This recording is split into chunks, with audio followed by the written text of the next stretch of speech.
They thought they knew me. Every family gathering became a stage where I played the fool, mocked for being lazy, teased for being jobless.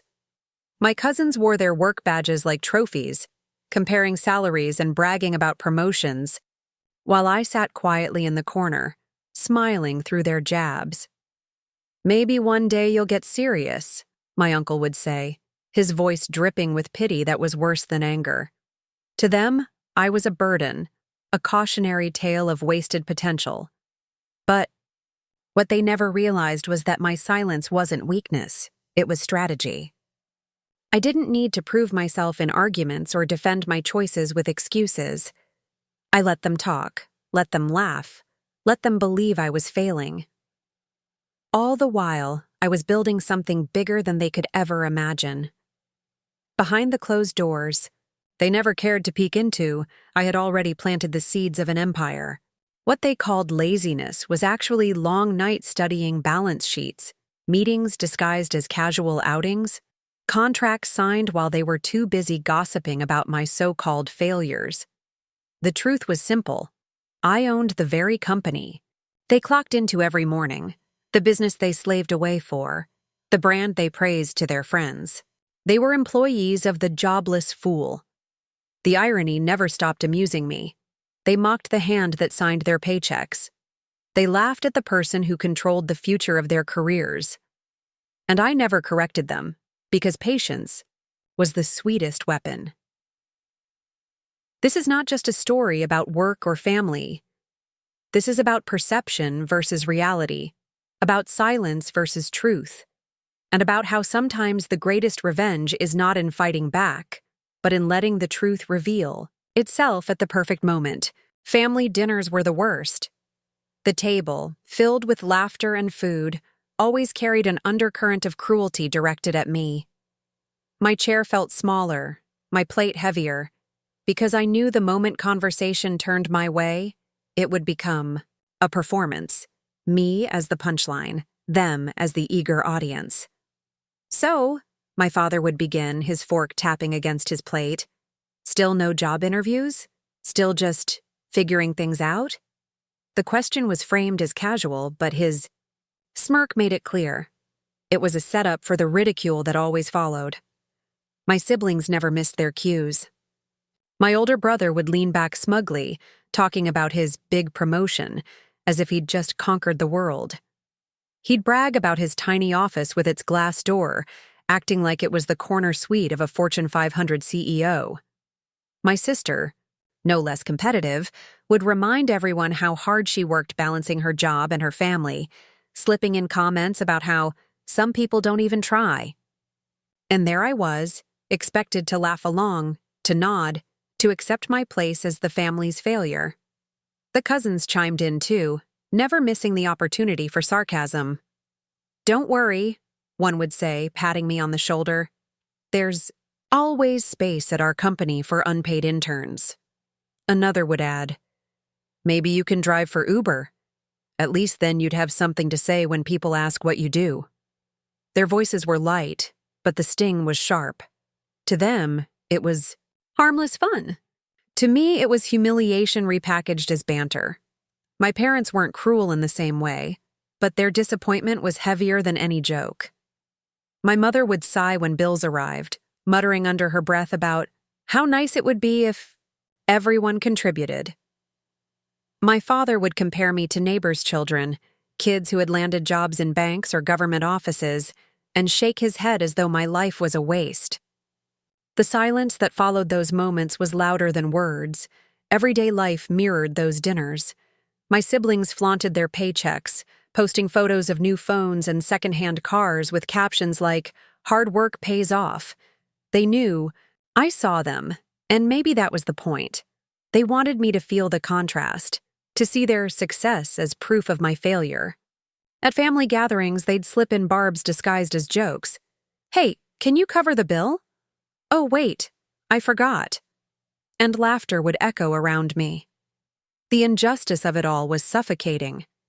They had no idea that the jobs they were so proud of, the promotions they celebrated, came from the very company I owned.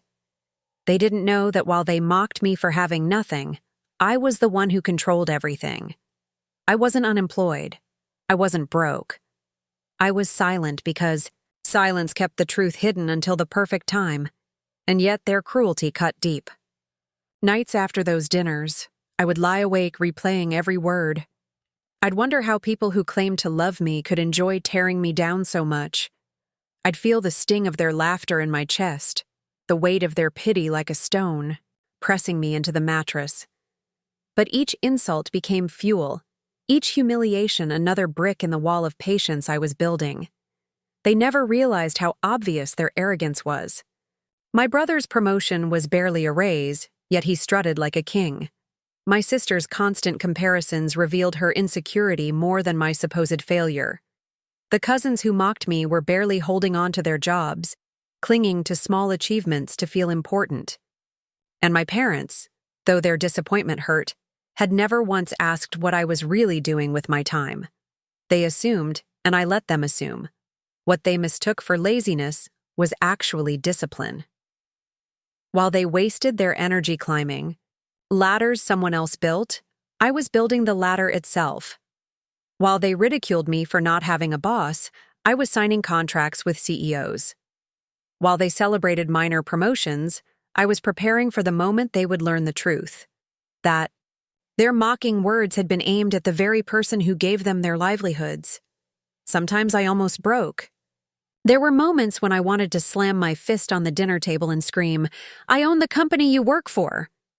But I held back, because silence is more powerful than rage. Let them mock. Let them laugh.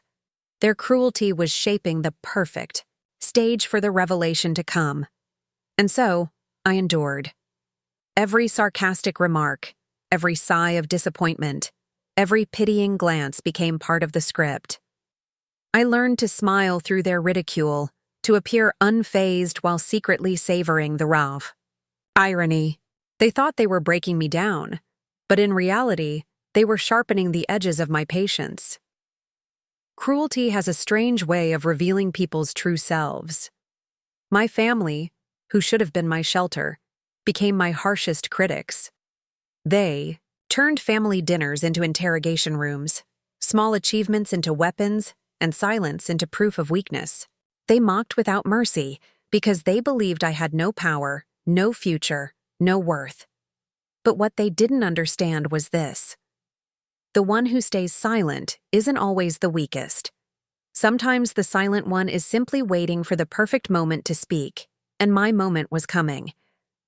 Living under constant judgment is like carrying an invisible weight.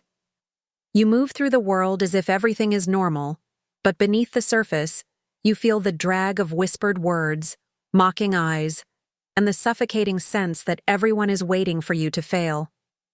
That was my life, day after day, as my family's mockery seeped into the walls of our home and spilled out into the neighborhood. At first, I thought I could handle it. I told myself that their words didn't matter, that I was stronger than the insults. But over time, the constant barrage began to burrow into my mind.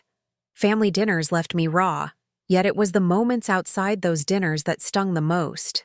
Walking down the street, I could sense the looks from neighbors, half pity, half disdain. They didn't need to say anything. Their eyes told the story. To them, I was the grown child who still couldn't get it together, the shameful example parents used to warn their kids, "Don't end up like him." Friends became strangers. Invitations to gatherings grew fewer. When I did show up, conversations would inevitably turn awkward.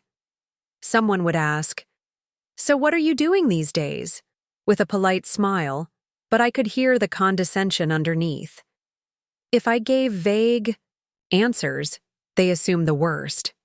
If I tried to deflect, they pressed further, as though my life was their entertainment. Eventually, I stopped showing up altogether. Isolation felt safer than enduring their judgmental curiosity. The gossip spread like wildfire, feeding on the scraps my family unknowingly provided.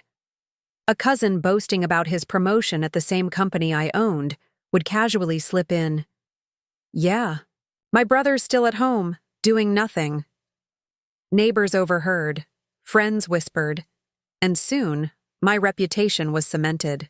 People began treating me not as an individual but as a cautionary tale, their comments laced with smug satisfaction. At least I'm not as bad off as him. Even the smallest gestures carried weight. A neighbor once offered me money for odd jobs around her house, her tone drenched in false kindness.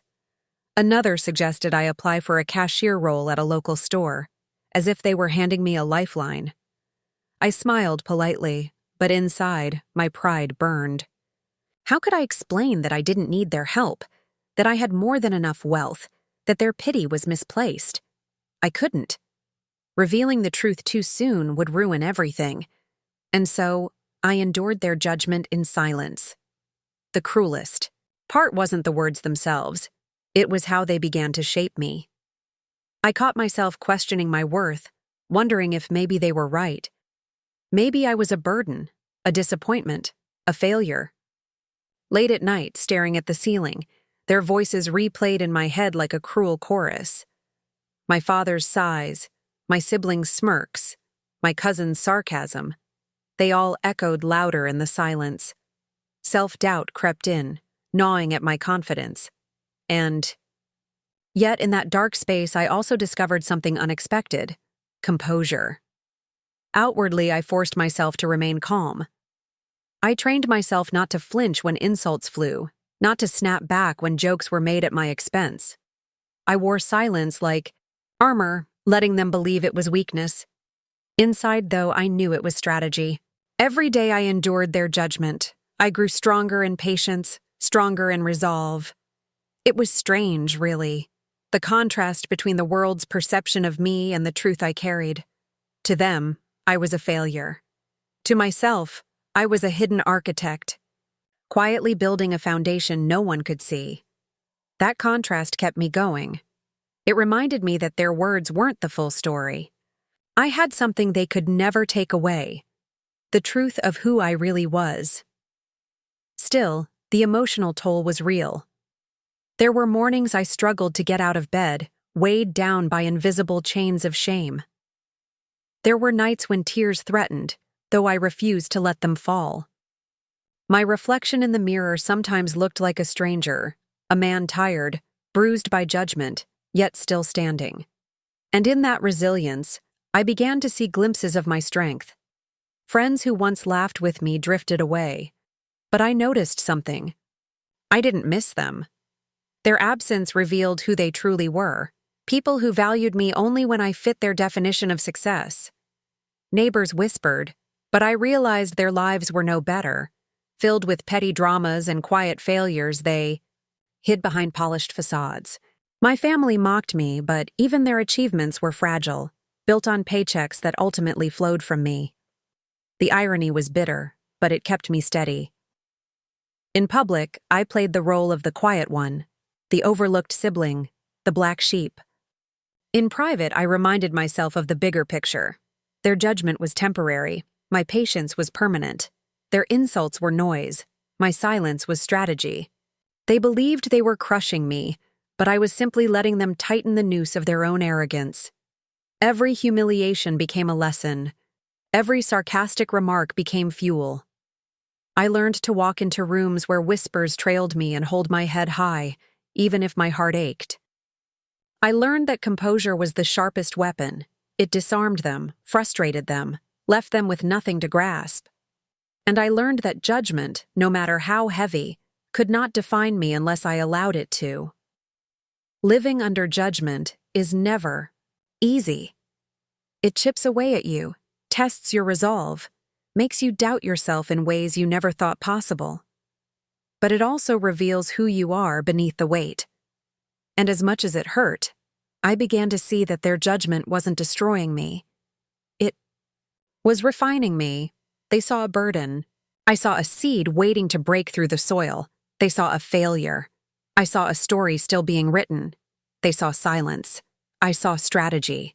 The day would come when the truth would shatter their perception.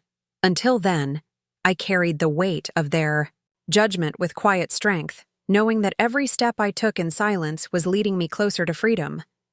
Because judgment can bruise, but it cannot break a spirit that refuses to bow. Truth has a strange way of hiding in plain sight. For years, my family mocked me, dismissed me, belittled me, and all the while, the secret of who I truly was sat quietly in my pocket like a loaded weapon I refused to fire. They thought I was jobless. But the reality was far from that. The truth was simple, though almost unbelievable to those who saw me only as a failure. I was the owner of the very company they proudly worked for. It hadn't always been that way. I didn't wake up one morning and suddenly find myself at the top. The story of how I came to own the company is a mix of luck, timing, and choices they never gave me credit for. Some parts were born of inheritance, yes, but much of it was blood, sweat, and a willingness to take risks when everyone else chose the safer road. Years ago, when most of my relatives were chasing promotions and titles, I was quietly working behind the scenes with someone they barely acknowledged, my late uncle. He had no children of his own, no one in the family he trusted with his legacy except me. He saw something in me that others never did: patience, vision, the ability to listen more than I spoke. While my siblings were busy climbing ladders rung by rung, I was learning how ladders themselves were built. My uncle taught me not just about numbers and business deals, but about people, their greed, their pride, their weaknesses, their blind spots. When he passed away, his will contained a secret that shocked even me. He had left me controlling shares of the company, but I didn't tell anyone. I could have announced it immediately, demanded respect, forced them all to kneel before the truth. Yet something inside me told me not to. Perhaps it was curiosity, a desire to see who they truly were without the influence of my status. Or perhaps it was something more strategic. I wanted to understand the masks they wore when they thought I was powerless. And so, I stayed silent. I let them believe I was jobless, that I had no direction, no purpose. Every insult became a test. Every sarcastic remark became a measure of loyalty. I watched my parents sigh with disappointment when my siblings boasted about their hard-earned promotions. I listened as cousins threw pity my way, convinced I was nothing more than a lost cause. I let neighbors whisper and friends fade away. All of it was valuable. It revealed their true hearts in a way my status never could. In boardrooms, I sat quietly in the corner, an assistant to executives who reported to me without realizing it. I read reports, signed off on strategies, and gave approvals through channels they couldn't trace back to me. My name rarely appeared, hidden behind holding companies and legal structures designed to protect my anonymity.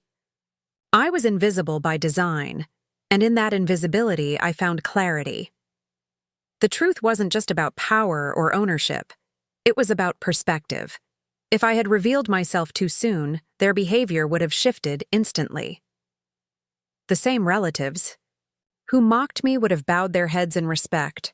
The same neighbors who pitied me would have pretended to admire me. I didn't want that.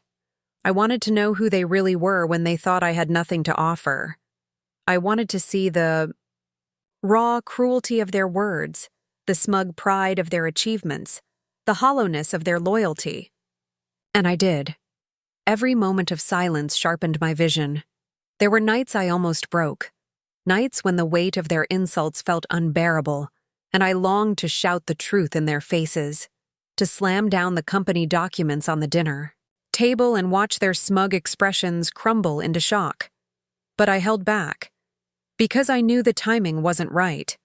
A truth revealed in anger is never as powerful as a truth revealed with precision. Instead, I built a life in shadows. My days were split between the world they saw and the world they didn't. In one, I was the jobless sibling, enduring their disdain. In the other, I was a strategist, a decision-maker, a quiet force shaping the very company they depended on. The contrast was exhausting, but also exhilarating. I lived with two faces, and the longer I did, the clearer my purpose became. Why did I stay silent for so long? Partly because silence itself was power. They thought silence was weakness, but in reality, it was the strongest weapon I had. By saying nothing, I let them reveal themselves. By saying nothing, I built a story that would one day hit harder than any spoken defense ever could. By saying nothing, I turned their arrogance into a mirror they could not escape. And partly, I stayed silent because I wanted to reclaim something deeper, my dignity. If I had revealed the truth at the first insult, it would have looked like desperation, like I needed their respect to validate me. But by waiting, by enduring, by letting them pile mockery upon me, I made sure that when the truth finally surfaced, it would not be me begging for dignity. It would be dignity rising on its own, undeniable and unshakable. It is a strange feeling, knowing you hold the keys to everyone else's fate while they laugh at you. There were moments at family dinners when my siblings boasted about cracking big deals at work, not knowing I had already approved those deals weeks earlier. They congratulated themselves for securing promotions without realizing I had signed off on their career paths. Their pride was almost comical, and I sat quietly, smiling to myself, never letting them see the truth reflected in my eyes. Over time, my silence transformed into strength. It wasn't easy, but it became necessary. Every insult became a reminder of why I waited. Every humiliation became a deposit in the bank of justice I would one day collect. My patience wasn't passivity, it was preparation. And so, the hidden truth lived with me like a secret flame, quiet, controlled, but burning brighter with every passing day. The world saw me as nothing, but I knew I was everything. The world mocked me for being jobless, but I was the one writing their paychecks. The world pitied me for being directionless, but I was the compass guiding the company's future. The truth was mine, and mine alone.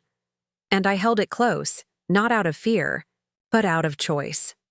Because when the time came to reveal it, the impact would be seismic. Until then, I remained silent, a shadow walking among them, watching, waiting, preparing. Because sometimes the most powerful thing you can do is not reveal the truth immediately. Sometimes the greatest strength lies in letting the world believe a lie, until the moment comes when the truth no longer needs to be spoken.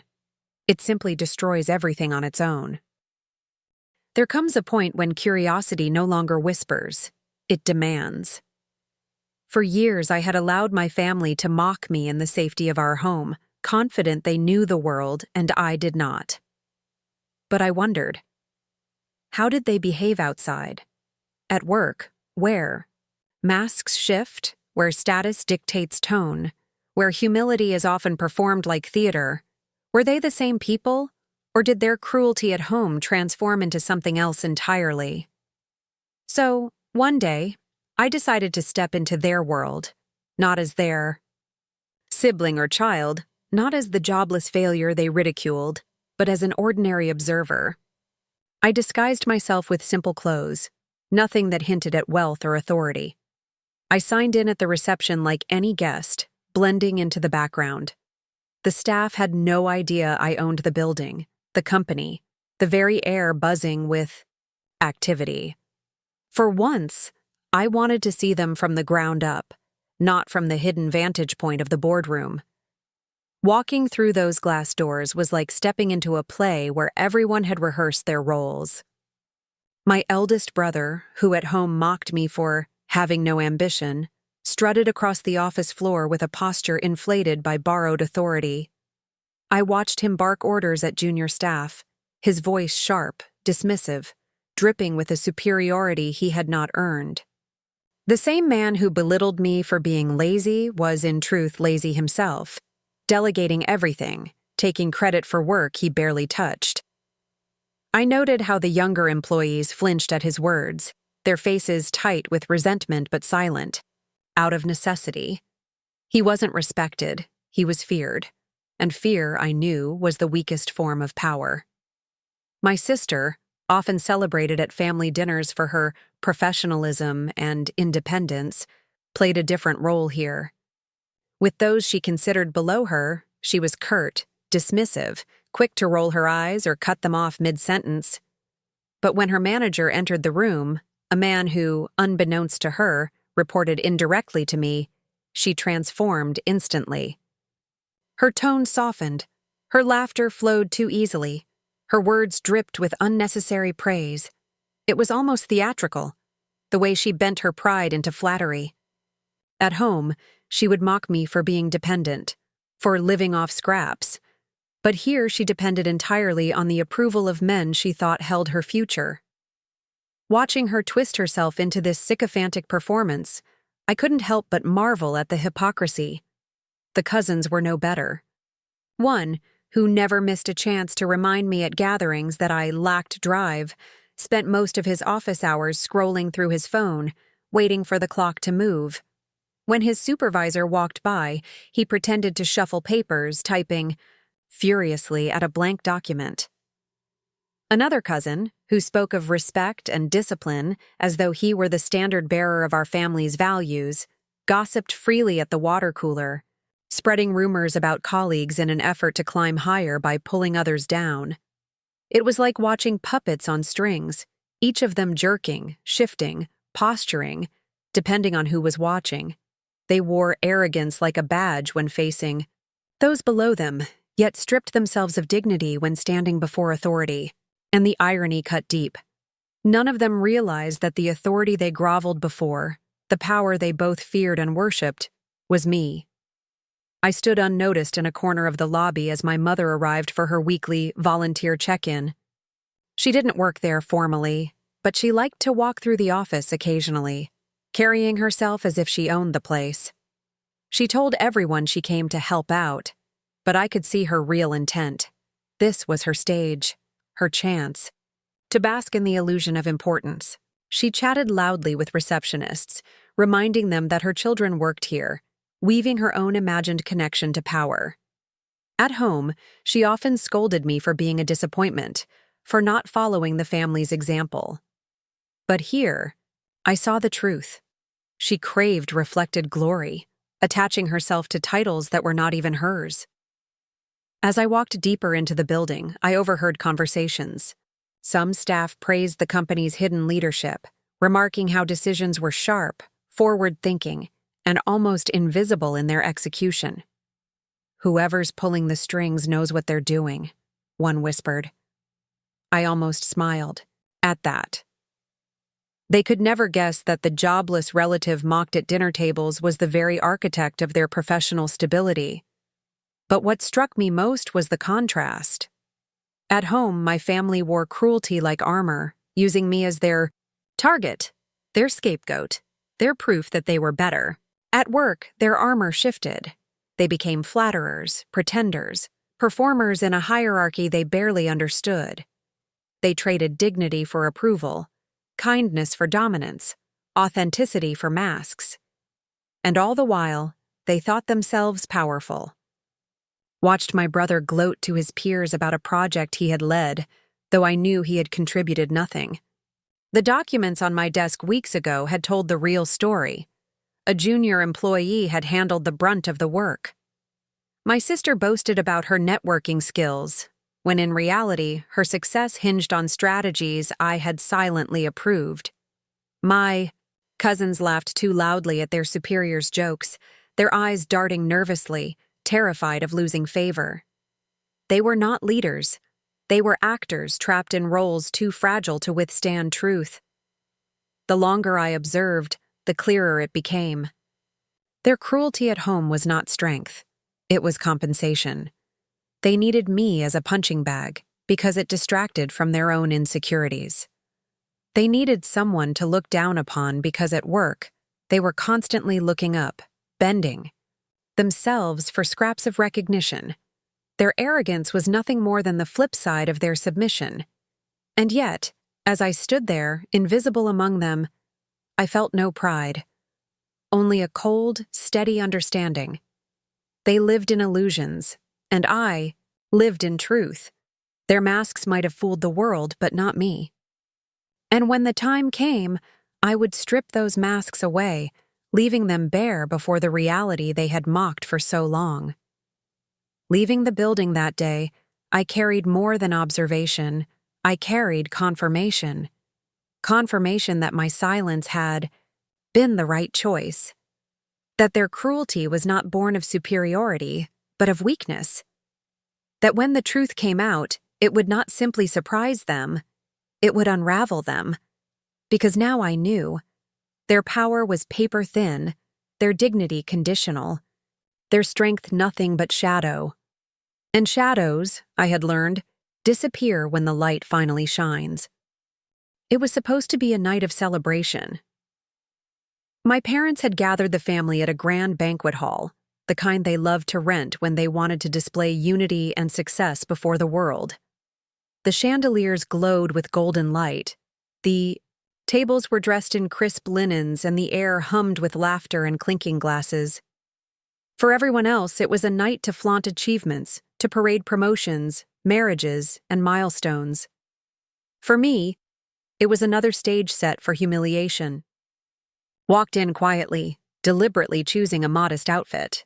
No designer labels, no subtle hints of wealth, just simple clothes that allowed me to blend into the background. I knew what was coming. These events always followed the same script. The family feasted not only on food and drink, but on me, their jobless relative who gave them endless material for jokes. The first strike came early. My cousin, freshly promoted to a mid-level role he could barely manage, clinked his glass for attention. "I just want to say," he announced, puffing out his chest, "how grateful I am for my success. Hard work pays off. Not everyone can understand that, though." His eyes darted toward me as the table erupted in laughter. Even my parents smiled, their pride in him overshadowing any defense of me. Then my sister joined in, her voice dripping with false sympathy. "You know, we should be thankful we don't all end up like some people. Stuck at home, no career, no purpose. It's sad, really." Her words stung, not because I hadn't heard them before, but because she chose to deliver them in front of distant relatives, amplifying my shame. They chuckled politely, unsure whether to laugh or to look away. As the courses flowed, soup, roasted meats, decadent desserts, the jokes sharpened. My brother leaned back in his chair, glass of wine in hand. "Maybe we should all pitch in and get you a little job. Something simple, something you can handle. Filing papers, sweeping floors. At least then you won't look so useless." His wife giggled at his cruelty, covering her mouth as if she couldn't contain herself. I forced myself to smile, to remain composed, to let their words fall without reaction. But inside, something shifted. My silence, once a shield, now felt heavy, suffocating. I could feel the heat rising in my chest, my fists tightening under the tablecloth. I looked around at faces glowing with self-satisfaction, so certain of their superiority, so blinded by their shallow victories. They saw me as the family's failure, and they relished it. The final blow came when my father stood to give a toast. His voice, heavy with years of authority, commanded the room.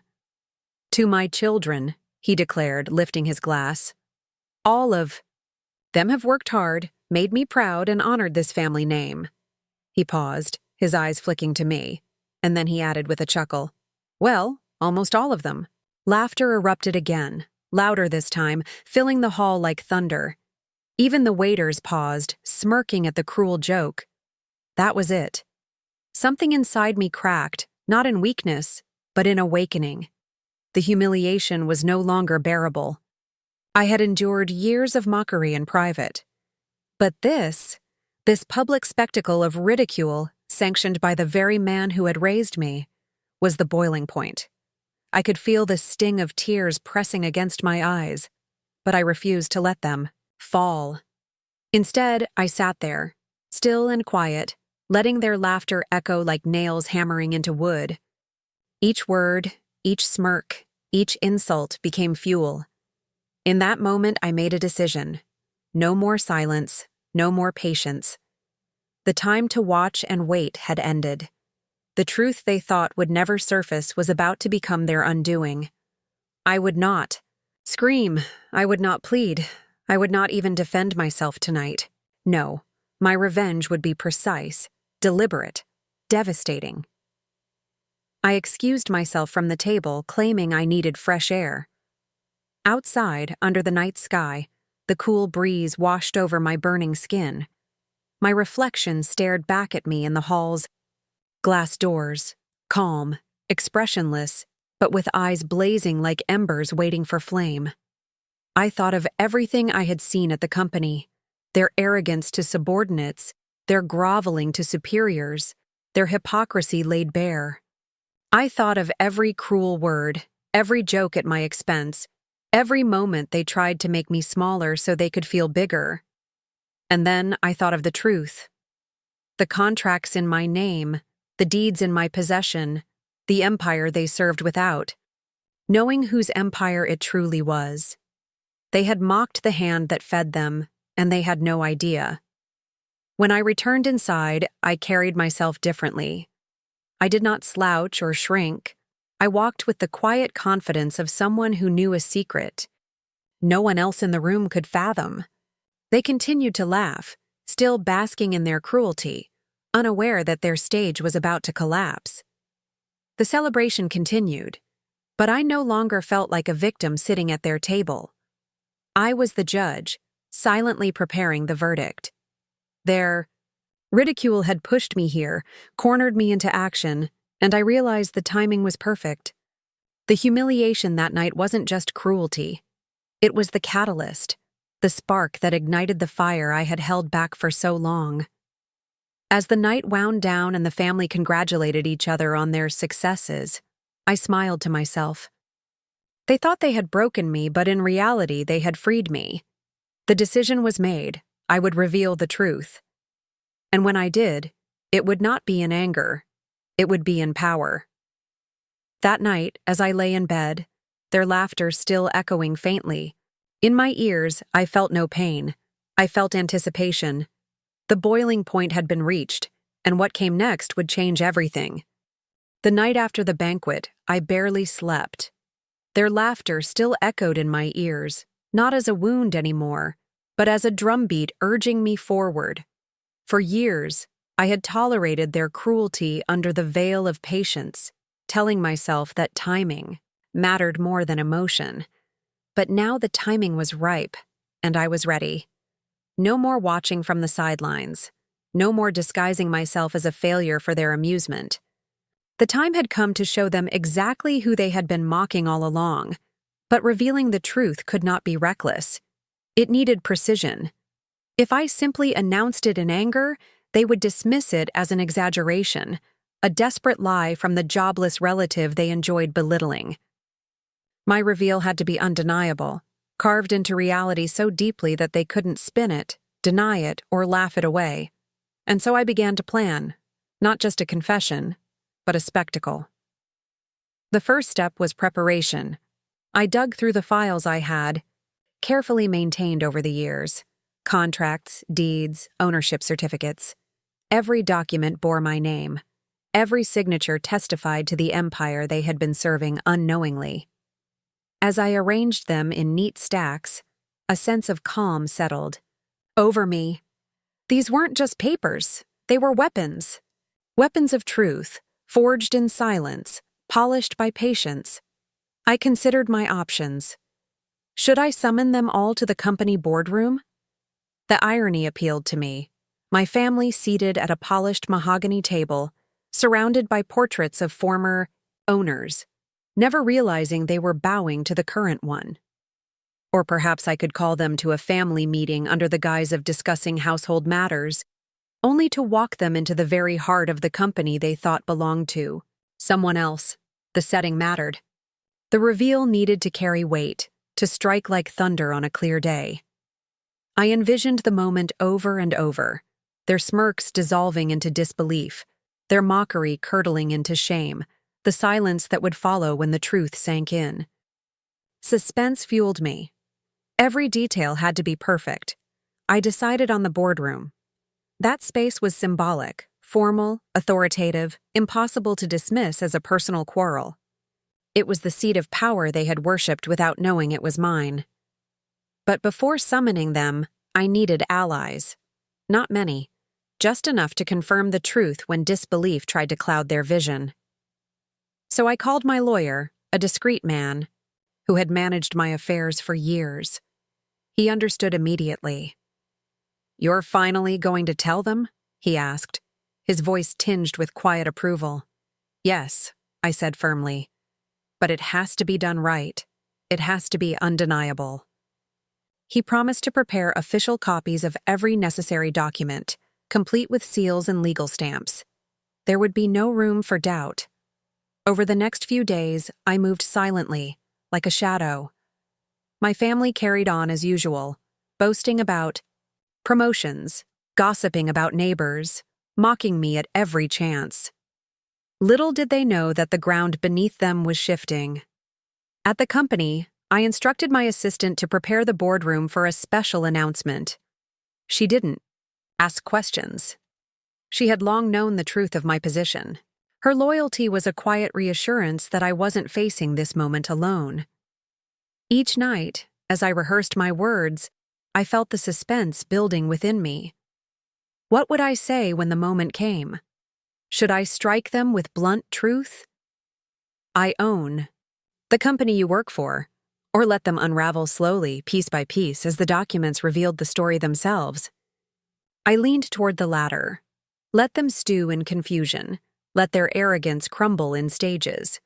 The suspense of discovery would be more satisfying than a single declaration. I imagined their faces, my father's stern pride shattering into disbelief, my siblings' smug grins collapsing into silence, my cousins' laughter dying in their throats. The thought fueled me, but more than revenge, it was about balance. For once, they would see me as I truly was, not weak, not jobless, not a failure, but the very force that had shaped their livelihoods. Finally, I drafted the invitations. Each family member received a simple note. "You are invited to a family meeting regarding important matters. Attendance is required." The vagueness was intentional. Curiosity would pull them in, and unease would keep them on edge. Some might think it concerned an inheritance or a household dispute, but none would expect the storm waiting behind those boardroom doors. The night before the reveal, I stood alone in the boardroom. The polished table gleamed under the lights. The leather chairs arranged neatly in a circle of judgment. In front of each seat, I placed a sealed envelope, each one containing a document of truth. Ownership papers, contracts, shares. It was a quiet ritual, like laying evidence before a trial. Tomorrow they would open those envelopes and see their ridicule turn to ash. I ran my fingers along the smooth wood of the table, imagining the scene that would unfold. Suspense buzzed in my veins, not nervousness, but anticipation. This was no longer about enduring their cruelty. This was about reclaiming my narrative, showing them that the one they had dismissed for years was the very foundation of their world. That night, I slept deeply for the first time in years. The decision was made, the plan set, the stage ready. Tomorrow, the storm would break, not in chaos, but in precision. They had mocked me for being jobless, for being worthless. Now, they would learn the truth in a room where truth could not be denied. The reveal was no longer a dream or a fantasy. It was a heartbeat away, and when it came, nothing would ever be the same.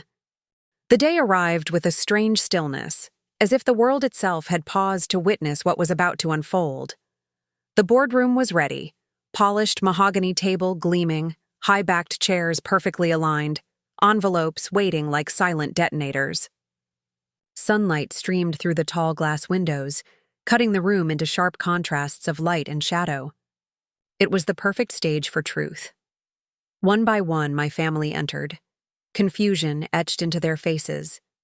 My father walked in first, shoulders square, his voice gruff as he asked, "What is this about?" My siblings followed, whispering among themselves, exchanging smug glances as though expecting some mundane family drama. Cousins trickled in with the same amused expressions, and my mother sat stiffly, suspicion flickering in her eyes. The last to arrive were my brother-in-law and my sister, arm in arm, their laughter grating in its confidence. They all took their seats, muttering under their breath, still blind to what was about to crash upon them. In front of each, the sealed envelope waited. My father tapped his fingers on the table, impatient. "Well, let's not waste time. What's this all about?" I stood at the head of the table, my hands steady, my voice calm. "You've all spent years mocking me for being jobless, for being nothing, for being, in your words, a burden. Today, you'll see the truth." A ripple of laughter circled the room, short, sharp, dismissive. My brother smirked. "Oh, so you finally found a job? Should we clap?" My cousins chuckled, shaking their heads. I didn't answer. Instead, I gestured to the envelopes. "Open them." The room filled with the crinkle of tearing paper. At first, there was only curiosity, then confusion. Then, as the words and signatures began to sink in, silence. My sister's smile faltered. My brother's smirk collapsed. My father's tapping stopped. They stared at the documents, their eyes darting from the ownership seals to my name printed in bold across every page. You can't be serious," my mother whispered, her voice thin. "Oh, I'm very serious," I said evenly. "The company you all work for, the company you boast about at every dinner table, the company whose promotions you flaunt as though they're crowns. It's mine, every inch of it. I have been the owner all along." The silence that followed was thunderous. For years they had filled every room with their ridicule, their mockery ringing louder than any truth. Now, that noise was gone, swallowed whole by disbelief. My father's face turned crimson. This is a joke," he stammered. "You couldn't possibly what?" I interrupted, my voice cutting like glass. "Couldn't possibly succeed?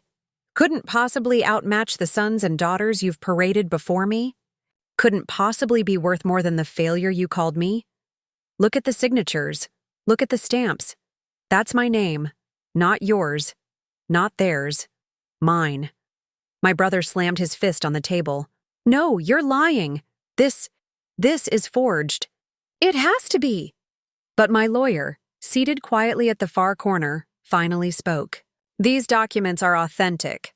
I've managed them for years on behalf of your relative here. Everything you've read is legal, binding, and irrefutable." The room froze again. Eyes widened, jaws slackened. My sister's face drained of color as she whispered, "All this time, you owned it?"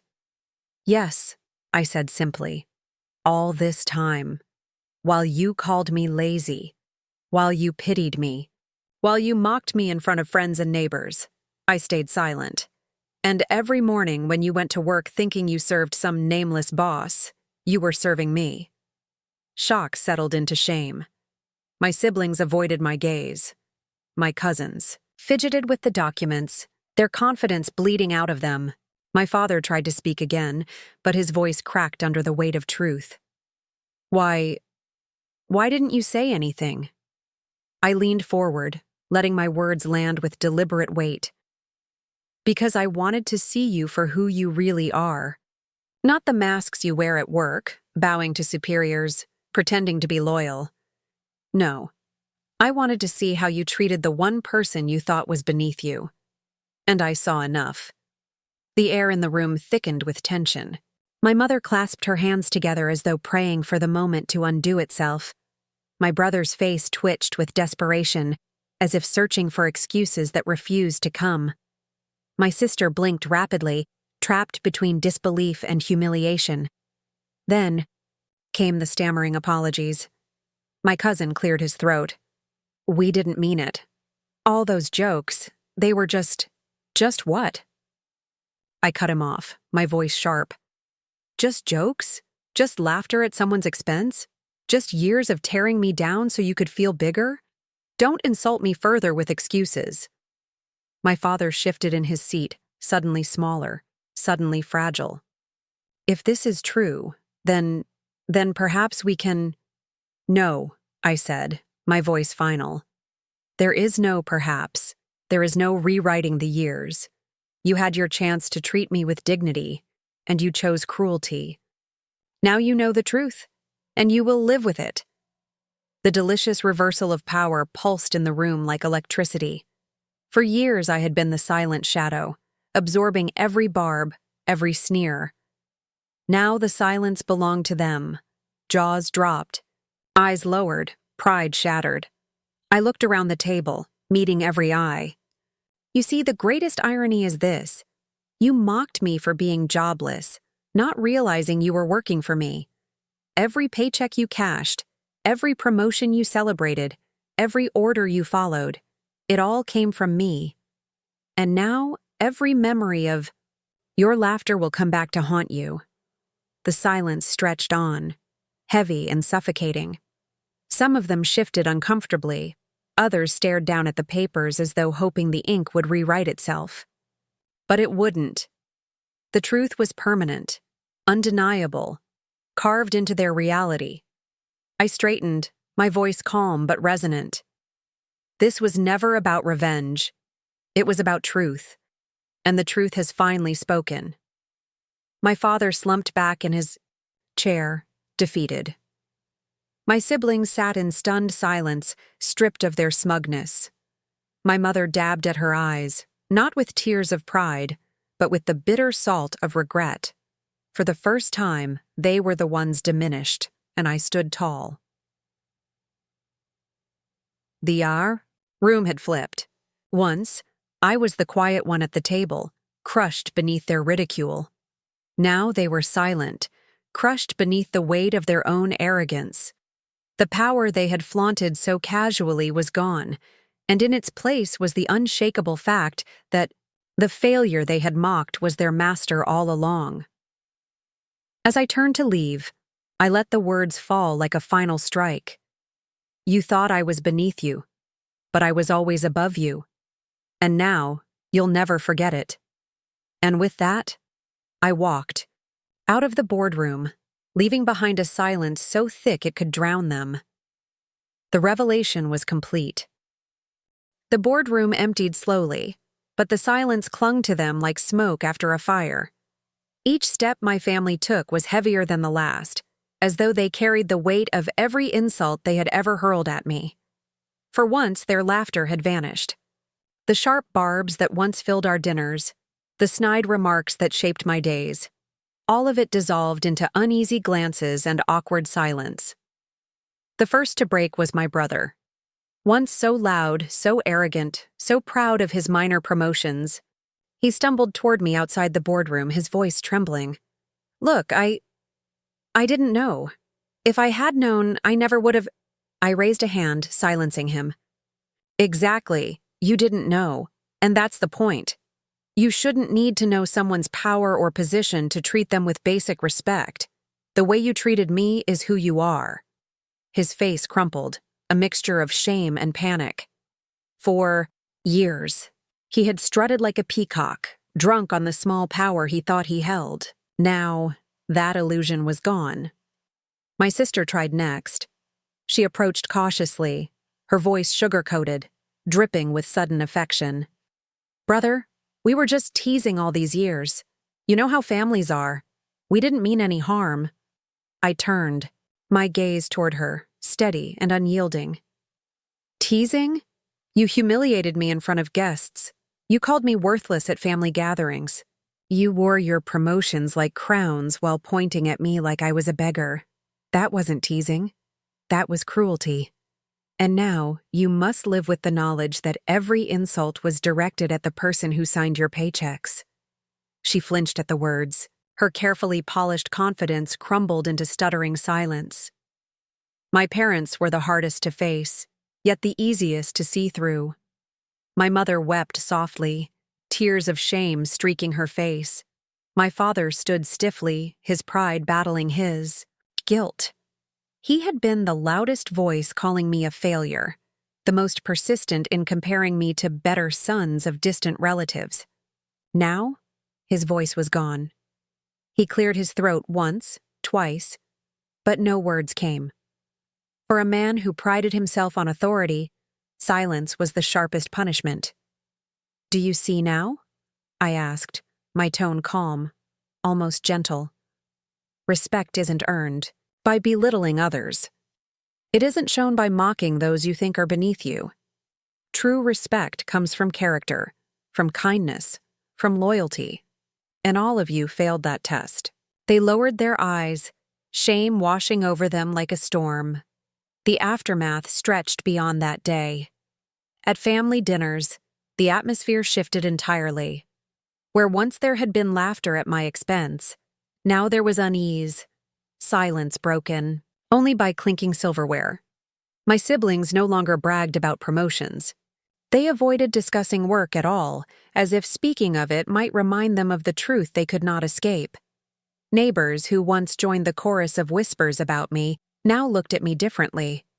Some with awe, some with guilt, some with envy. Word spread quickly. People learned who truly owned the company.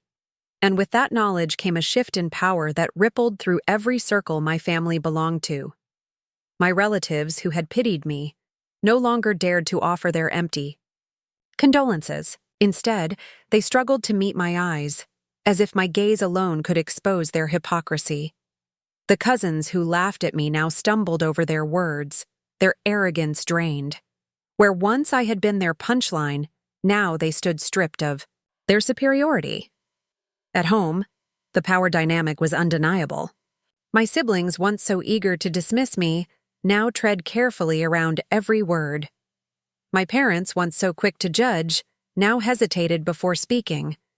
The control they thought they had over me, the endless criticisms, the sharp comparisons, was gone. I had not shouted. I had not sought vengeance. I had only revealed the truth, and the truth had dismantled them more thoroughly than anger ever could. Boundaries became my armor. I no longer entertained backhanded comments or tolerated subtle jabs. The moment anyone attempted to slip into old habits, I cut them short. "No more," I would say firmly. "That ends here." And they listened. Because now, they had no choice. The fall of their arrogance was not sudden. It was slow, like a house collapsing beam by beam. My brother's confidence at work faltered. His colleagues noticed his unease around me, the way he stiffened when I entered the room. My sister's pride dulled, her laughter quieter, her eyes often darting to me as if seeking approval she had never cared for before. Even my father, once the unshakable pillar of authority, seemed smaller, his shoulders stooped, his voice cautious when addressing me. The greatest downfall, however, was internal. They lost not their jobs, but their control. The power they once exercised over me, mocking, ridiculing, dismissing, was gone forever. They could no longer dictate my worth, no longer hold my life as a mirror against theirs. That loss cut deeper than any punishment I could have devised. I did not revel in their shame, though part of me savored the justice. Instead, I stood firm, drawing the lines that should have existed long ago. "Respect me," I told them, "not because I own your workplace, but because I am your blood, because I am human, because I deserve it." Whether they respected me out of guilt, fear, or true realization, I no longer cared. What mattered was that the balance had shifted, the cruelty ended, and the silence they once demanded from me was now their own. The downfall was not loud. It was quiet, lingering, ever-present, and it was permanent. Looking back now, I can hardly recognize the person I used to be. The weight of humiliation, the sting of constant ridicule, the suffocating silence of being treated as a burden. All of it feels like a distant echo. Yet I remember it vividly, enough to know that it was real and that it shaped me in ways I could never have imagined. For years, I lived under the shadow of judgment. My family mocked me, ridiculed me, dismissed me as lazy and useless. They measured my worth by the narrow lens of visible labor, never once pausing to question the assumptions they so confidently hurled at me.